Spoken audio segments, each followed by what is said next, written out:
APS says enough is enough. The school board wants state lawmakers to block any more charter schools. In these times of tight money, board members claim there's just not enough to go around. News 13's Ian Schwartz is live downtown. What the board is doing about it tomorrow. There are 36 charter schools in APS territory right now. In this letter, the board says those schools are siphoning too much taxpayer money away from traditional public schools. It has to be done because it's all taxpayer dollars. The APS school board wants to put the brakes on charter schools. APS gets a certain amount of tax money from the state for every student in class. Every time APS students bolt for a charter school, they take state funding with them.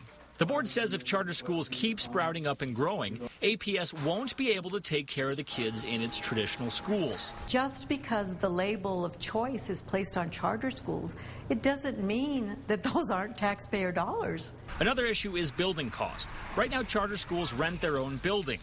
State law requires that by 2015, charter schools must be in public buildings.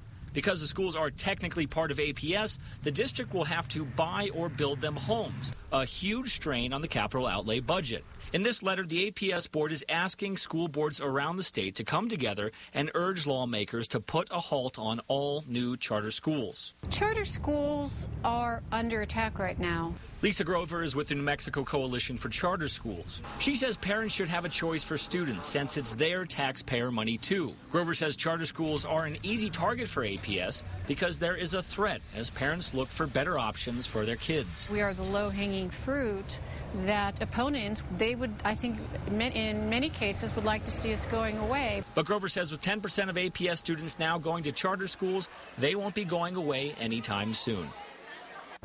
Now, the school board, also wants to give districts more power to oversee the charter schools that they are technically in charge of. Back to you. And New Mexico has more than 80 charter schools, and today the state public education department approved 2 more, one of them here in Albuquerque. 6 others were denied.